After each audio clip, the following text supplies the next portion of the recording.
I have to admit that I find the Johto starters to be a bit overrated. Some time ago, I redesigned the Galarian starter trio, and in the Inteleon video, I referred to them as the worst starters ever.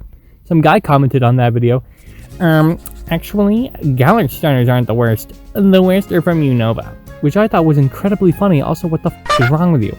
Honestly, I would put the Unova starters above the Johto ones, and I know that sounds bad, but hear me out. All three of them have the pre-evolution but bigger issue in some regard. Feraligatr mostly gets away with it, and Meganium isn't horrible, but Typhlosion is pretty much Quilava if he got really tall. This sucks even more because Quilava is just Cyndaquil if he got really long. Now don't get me wrong, I love Typhlosion, hell I have a shiny one, but gotta admit that these three are lacking just something. Hello and welcome back to A Clown's Still a Pen, where I pretend I'm better at character design than the guys behind the biggest media franchise in the world. Today we're redesigning the Johto starters, starting with Meganium. I have quite the beef with Meganium as I feel it's the least creative of the three. Now you might be thinking, didn't you just say Typhlosion was just a bigger Cyndaquil? Yes I did, and I called Meganium the least creative for dramatic effect. In a vacuum, Meganium doesn't seem all that bland, but it does seem unoriginal when you compare it to its predecessor, Venusaur. It's a quadrupedal dinosaur with a big flower that uses vines that come from said flower to hit stuff and also hold things. Which one did I just describe? I don't know, I wrote that a while ago. I get the antennae are meant to look like the inner stem thingy of a flower, but they look stupid and would fit better on a bug flower Pokemon. There are plenty of things unique about Meganium, but it still lacks identity. Going into these designs, I wanted to add the theme of mimicry. Meganium's disguise is that of a tree. They hide their lower half in the ground so that only their neck and head are visible. This neck is covered in a shell that looks like a tree, and part of the shell winds off to look like roots.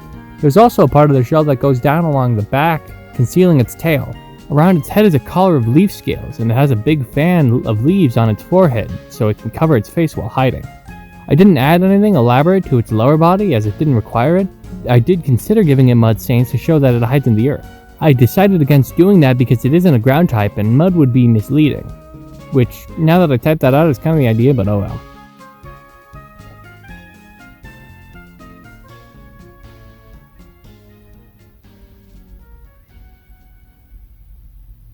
Meganium, the bark armor Pokemon. A Meganium's neck is encased in a thick shell serving as both armor and camouflage.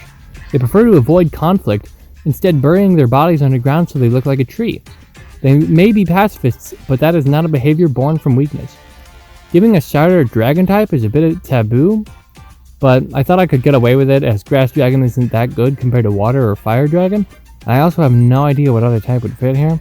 I didn't want to make him grass ground as honestly that type is kind of dog shit. I considered making it grass rock and having the shell be made out of petrified wood, but I decided against that concept because I feel like it could be done much better in a different design. That leaves pretty much no other type that would fit, and I didn't want to make it a monotype because that's cringe. It also has the signature move Leaf Scales, which does 100 damage and has a high chance to crit, but sharply lowers Meganium's evasiveness. Next up is Typhlosion. I went off a little on Typhlosion earlier, but it also took me the longest to come up with a concept for them. I knew I wanted them to look like a volcano, it was the obvious pick, but the idea is that they're tricksters. The entire point is Typhlosion's trying to look like he's covered in magma so you don't punch him. If he was actually covered in magma, it wouldn't be tricking. My first idea was to surround him with molten glass that looks like lava, which was very cool, but molten glass is effectively the same thing. My second idea was to make him a fire-ice type and surround him in snow that looked like lava with a wacky light trick, which isn't bad by any means, but I don't even know if you can do that. My final idea was by far the goofiest, but I figured the people probably already hate me at this point, so why the hell not? Typhlosion is now a delinquent, tough guy with a giant pompadour. The pompadour is actually a beehive, and the honey that it makes runs down the back, so it looks like lava. By the way, if it feels a bit random, Typhlosion is a honey badger. Typhlosion's not actually rude, they just pretend to be that way to protect the bees on their head. There's a heart shape on their chest you can't see in the second rendition because of their crossed arms, but it's to show that they have a big heart.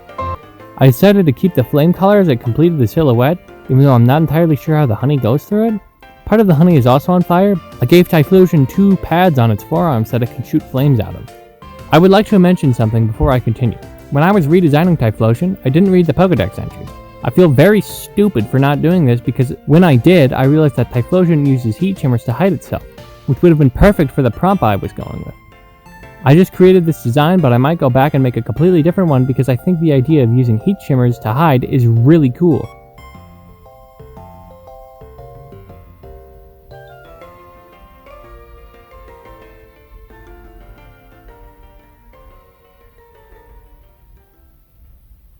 Typhlosion, the Pompeii Pokemon. Typhlosion may wear a strong face, but they're actually very caring and respectful.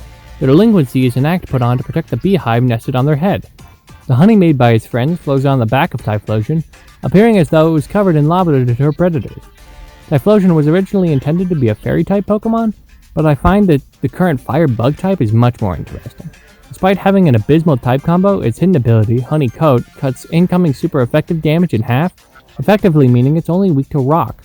Additionally, it boasts the signature move, Magma Volley, which allows it to shoot 3 globs of flaming honey from the hive on its head.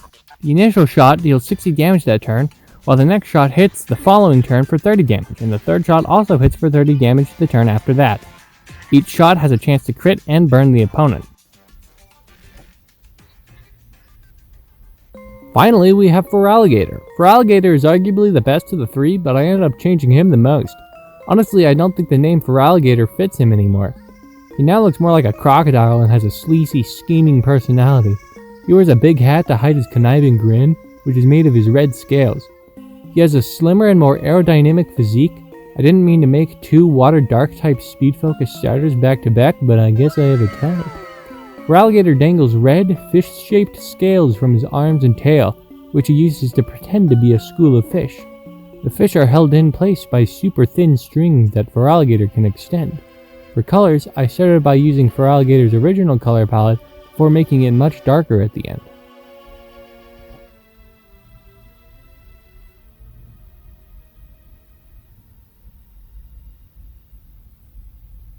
Feraligatr, the fish scale Pokemon. Feraligatr swims in dark waters pretending to be schools of fish. When hunters come to get their fill, Feraligatr gets its fill instead. The fake fish dangling from invisible strings are incredibly sharp, and viciously whipping them around is Feraligatr's main method of attack. Its signature move is called Fish Fillet, which dices the target with its fish blade. It hits both opponents in double battles, deals 80 damage, and lowers their defense. And there you have it, Meganium, Typhlosion, and Feraligatr redesigned. Honestly, I think Meganium came out the best. Now it might be a little late to say that I'm not claiming that just because my designs are more complicated they're better. Simple is good too, it all comes down to what you prefer. I don't know what exactly I'll do next, but I might just do Typhlosion again as I feel like an idiot for not capitalizing on its original lore. Subscribe I guess, like if you liked it, and dislike if you're a bad person. If there was anything you would have done differently, feel free to leave it in the comment section below, and I will see you later. Bye bye!